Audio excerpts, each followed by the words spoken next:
You have found yourself on another episode of Locked On Bulls. On today's episode, we're going to talk about the big nights from both Patrick Williams and Coby in yesterday's loss to the Denver Nuggets. We're also going to talk about the remaining preseason games left and what we want to see from the team work on before the regular season starts. We're going to get into all that and more right after this.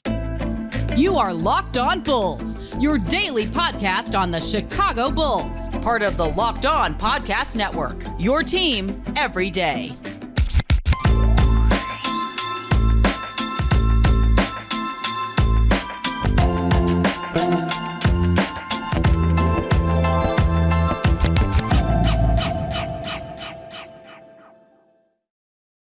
Thank you for tuning in to another episode of Locked On Bulls, member of the Locked On Podcast Network, where it's your team every single day.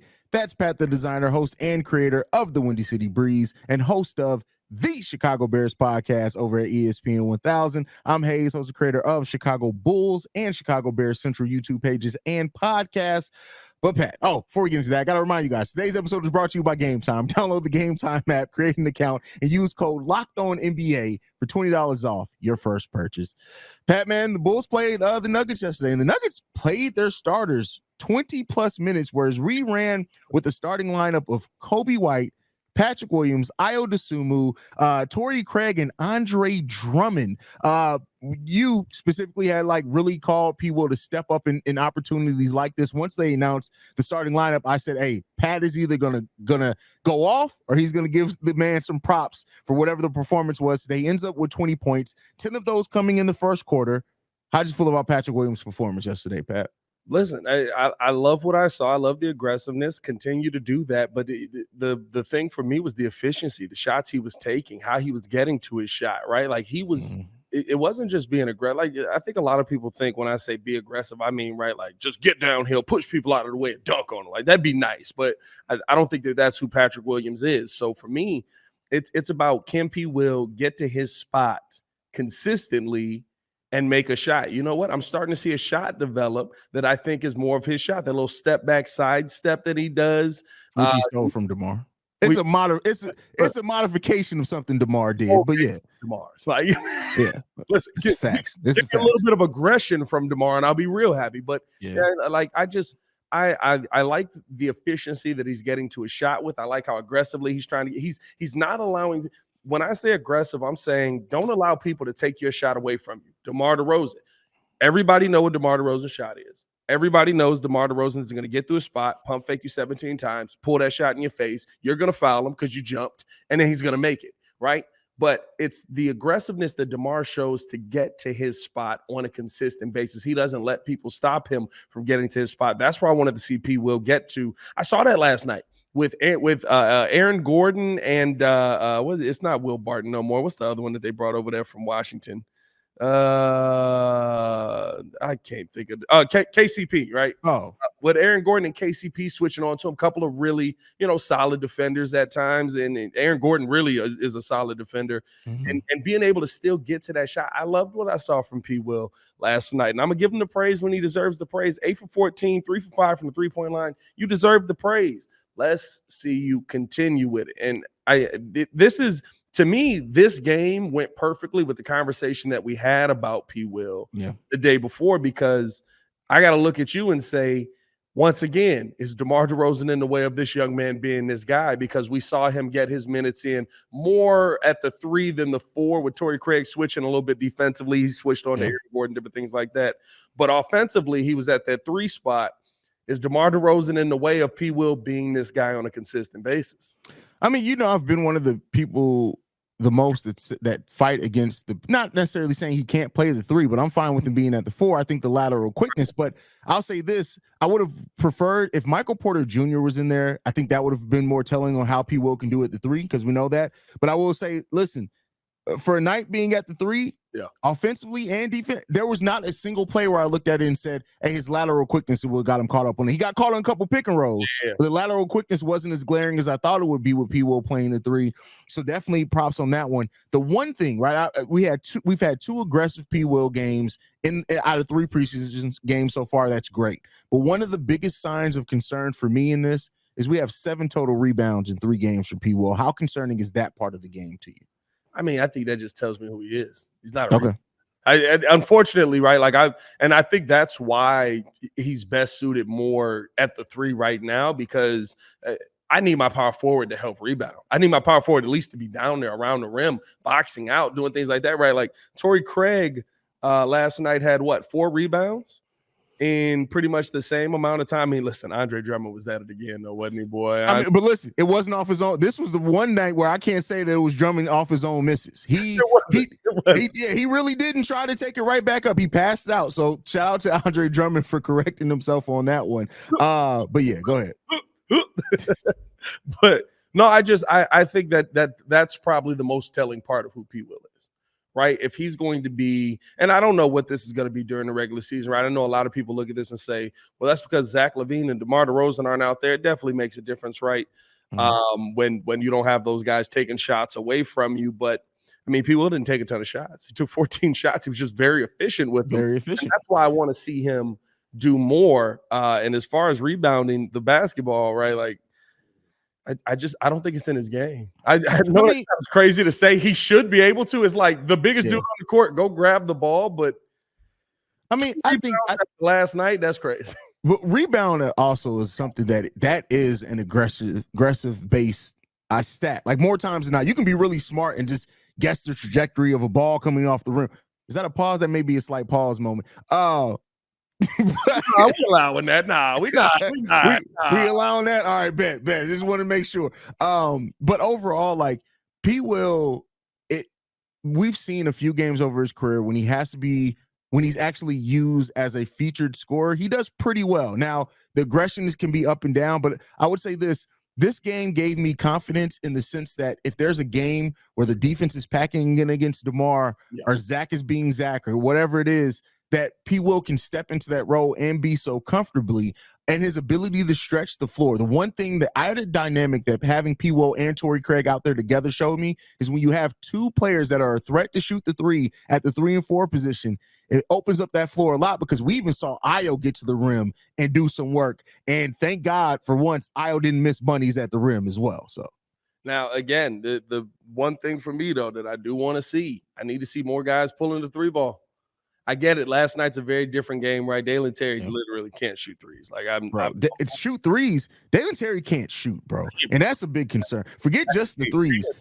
Dalen Terry, that's a whole different. We have to have that episode. We like, is he bad? That may be the between the end of preseason and the start of the regular season, we're gonna have to fully evaluate those 5 games from Dalen Terry, because I tell you what, I'm not one of those people who are going to say he's a bust yet, but it's trending in that direction, bro.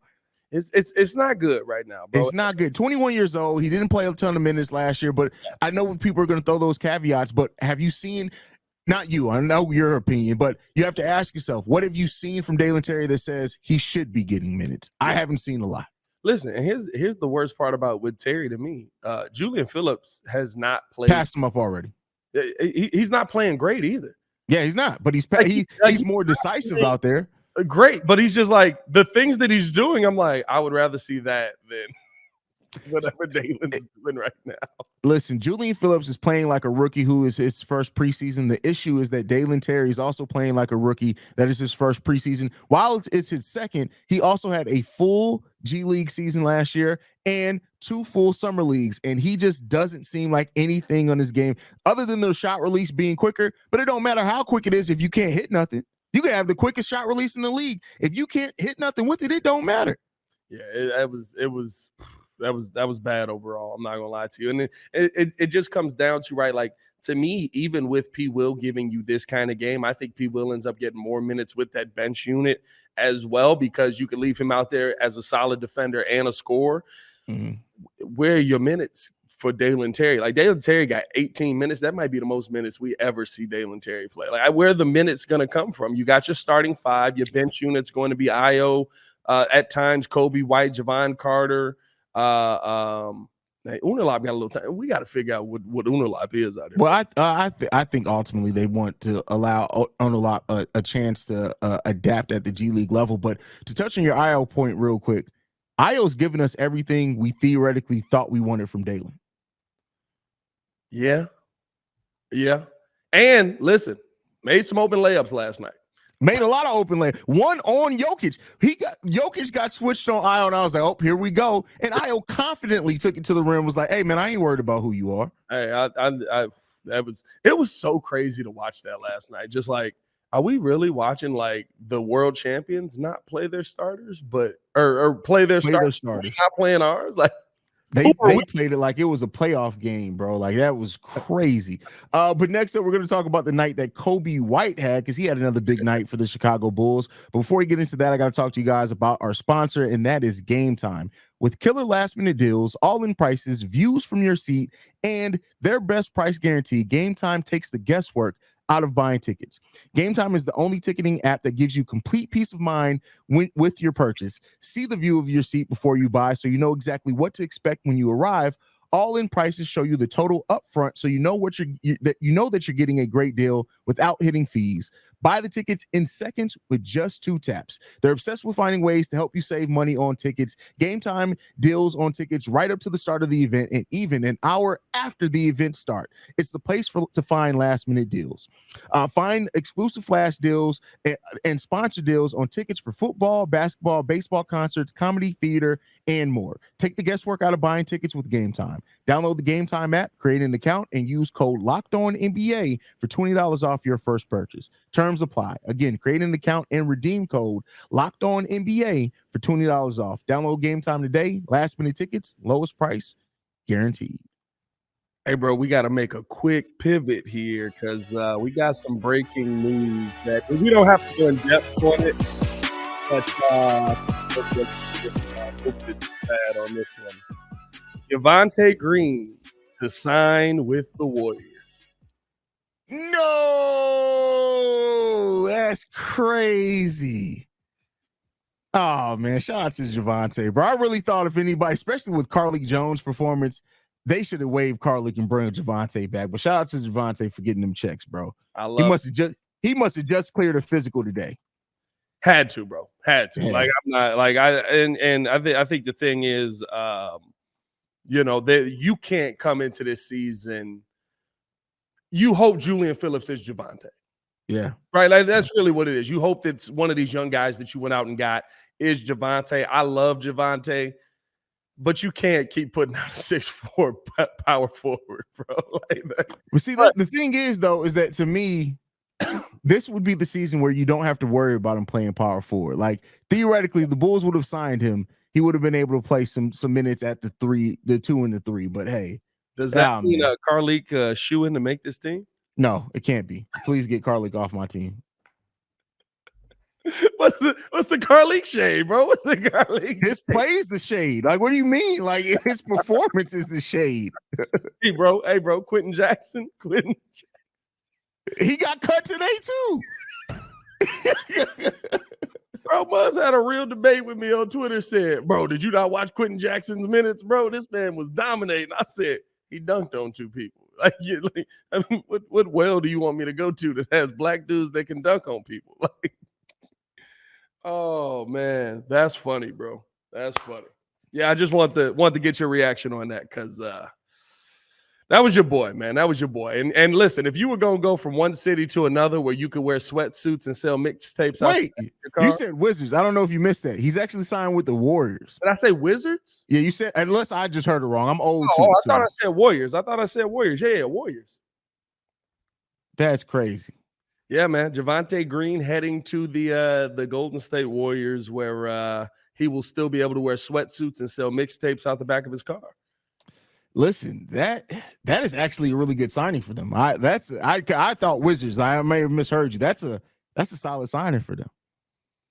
That dog, he's one of those guys like when Draymond's tired, go be Draymond. Yeah. I'm not mad at that, man. I'm not mad at that. I hope he gets. It says here, just to quickly, per Slater, Javonte Green is expected to open up the 2023-24 season in the G League. Oh, I don't want to see that. So that means that they aren't quite confident in that knee either. Dang, I didn't expect that for Javonte. I hate that the injury really took it away from his game. Yeah. Dang, that sucks. All right, man. Anyway, Coby White's night, bro. Scoring 20 points as well last night, being that starting point guard. Coby has been on a standard upwards trajectory, really with the confidence. You can tell that Coby White is a confident player. The one thing that I saw in Coby last night, you can tell me if you agree or not, it was a couple of times where Jamal Murray put some good defense on him. I almost said something different that would have been a pause, but thank God for my brain correcting that for me mid talk there. But then he adapted, and it's like Coby realized at one point, like, I have a quicker first step than Murray, and then I'm going to step back to create some space, and I'm going to take these middies. Really, really solid performance from Coby. What do you think? Yeah, I mean, listen, I said this a couple of times on here. I remember talking with a former player who played back in the 80s, and I asked him, what did you guys work on during the season? And the thing that he told me was the next game.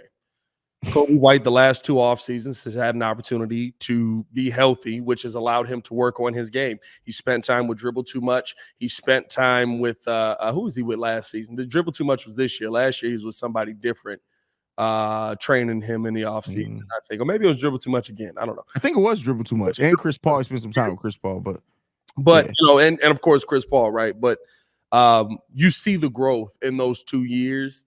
And I love that Coby has persevered through this. Remember, Coby White started here the day he showed up and then, kind of just slowly fell off. We realized he was more of a scoring point guard. He wasn't the facilitator that we needed. Coby White, to me, the growth that he's shown over the last 2 years, not only just as a scorer, right? Because I think the fact that he's scoring the ball efficiently, he's not scared to take that shot at all, but how he's attacking the basket more, how he's looking to facilitate the basketball more. Like, I look at Coby White's game and how it's grown, and I'm impressed by him. And y'all know where I was at last year. Clap It Up pissed me off to no end, but I have to sit there and give props to Coby White on the player that he is turning himself into. And I think that, at this point, the Bulls have pretty much told us this is not an open competition anymore. Is it? Like, he's the starting point guard. Yeah, something drastic I think would have to happen but just because he starts, he may not hold on to it. We've seen that before with Billy Donovan, but he absolutely, to me, there's been nothing in his game to tell me why he shouldn't be the starting point guard, right? The only thing that you could say is maybe, hey, he's scoring so well right now, maybe we need that scoring coming off the bench. But even then, Javon Carter's trailing three-pointer, that in transition is going to be a weapon for this bench unit. So, and I like the chemistry that's building with the bench unit too, being a really good defensive bench unit. You leave one of your scorers in there with them, I think everything works out, bro. I think Coby has won that competition to be the starting point guard. I don't know if I said this last time we talked about him, but the one thing that I think maybe I just forgot about Coby is Coby literally is one of the fastest players in the NBA. He's so quick getting to the bucket, bro. Like, I don't know if I just forgot, but like how he was forcing guys to basically, now with a better handle where the ball seems like it's more on a string, when he does that little left right into a step back and then goes back up and blows right, I'm like, I forgot you had that in your game, sir. That's it's good to see, not when it's not getting dribbled off of your leg or your ankle, you know what I mean? But I'm impressed with the growth that we've seen from him and the confidence that we've seen from him. And Coby said it himself during training camp, right? Consistency. The number one thing that he has to fix has to be the consistency on the offensive side, consistency on the defensive side. You're not going to knock down shots all the time, but if you can consistently bring me that threat of a guy that can get to the bucket, a threat of a guy that can shoot the three, that opens things up for DeMar and Zach. I like what I'm seeing there. Yep. And I like also his recognition on how to get players the ball. Like that is one of the benefits of continuity. You can tell that Coby understands the player ladies out there on the court with how, like, he fed Drum on a couple of plays. Now, Drum didn't convert, but like he threaded the needle on some passes. So Coby's just showing a better understanding and everything is coming together for him. And Coby is on pace to have quite a big season for the Chicago Bulls, bro. Definitely excited to see it. That's why I said, right, like, this season, not granted, it's preseason. Yes, they were playing against the starters, which does make a difference. But it's preseason. At the end of the day, when the games really start to matter, when things really start heating up, what do you really have? But if you come into this season and you win 44, 45 games, right? That's not a big jump in the win total as far as, going from, I guess last year that would have been a 10th seed. Maybe that gets you up to 7, right? You still in the play. But it's because Coby White and Patrick Williams have taken a step. That's a win. You feel completely different heading into next season. You feel like, okay, maybe there's hope. Maybe there's a future. Maybe it doesn't end when DeMar DeRozan and Nikola Vucevic get too old to go out there and play the game. Although Vuce, I don't think Vuce will ever. I don't think either of their games ever could get too old. They have it game. Listen, Vuce don't jump. Like it's cool. Like no, Vuce jump, but when Vuce jump, you're gonna get the pelvic thrust after on that dunk. That's what you gonna get. Bro, it's so funny, bro. Every single time. That's hilarious. Bro, Vuce every now and then he just come down the lane, lift off, and two-hand yam that money. You'd be like, and everybody be surprised because they'd be like, Vuce decided to jump today. Bro, so catch somebody off guard every year. Wasn't it Julius Randle last year that he caught guard? Actually, I think it's been Julius. But I also think, didn't he catch Porzingis too in the game? I think he caught Porzingis in one. Yeah, he Vuce would catch you off guard, bro, because you'd be like, man, he ain't. Oh my God. Why did he just stroke after that? What was that? What was that part, bro? What was? And then he makes the face when he does it too, where it's like, yeah, like he's telling you, I'm violating you right now. It's done. Like, you know what this is. Take it. Go ahead with your ad read, Brody. Oh, God. Oh, yeah. I have one of those, bro. I think I clicked off. Oh, here we go. Hold on. Hey, we do want to let you guys know as well. This show is brought to you by Betterhelp. Listen, as somebody who has gone through a lot of things in life, therapy is one of those things that you don't think that you need. And a lot of times as men, we definitely do. You ever feel like your brain is getting in its own way? Let me tell you.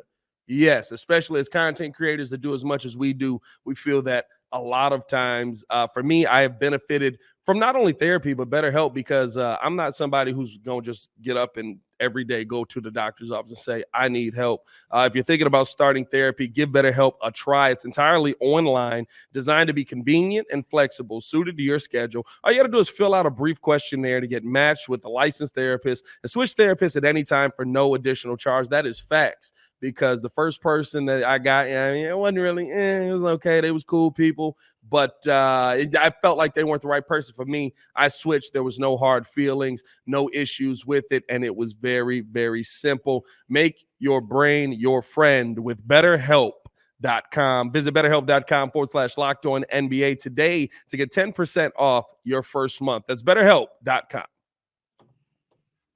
All right, Pat. Last time I did the Bears. The Bulls have 2 preseason games left. I mean, the Bears still are playing like they're in preseason, but that's a story for a different day. We got the Toronto Raptors, the Minnesota Timberwolves left on the schedule, all going down Tuesday and Thursday this week.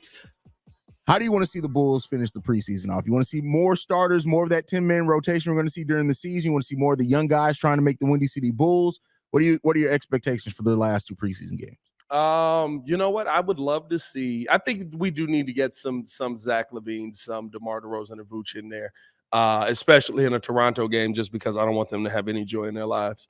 Terrible fan base. Terrible fan base. One of the worst in sports history. It's crazy. But what I do want to see realistically is figuring out how you're rounding out the rest of this bench, how you're rounding out the rest of this roster. I think with continuity, you feel a little bit better about that because we're coming back with a lot of the same names. But who's the young guy that is really going to win a legit spot on this team? Is that going to be Julian Phillips? I would love to see a game where we let Julian Phillips kind of just go out there and actually have an opportunity to be one of the scoring focal points in this thing.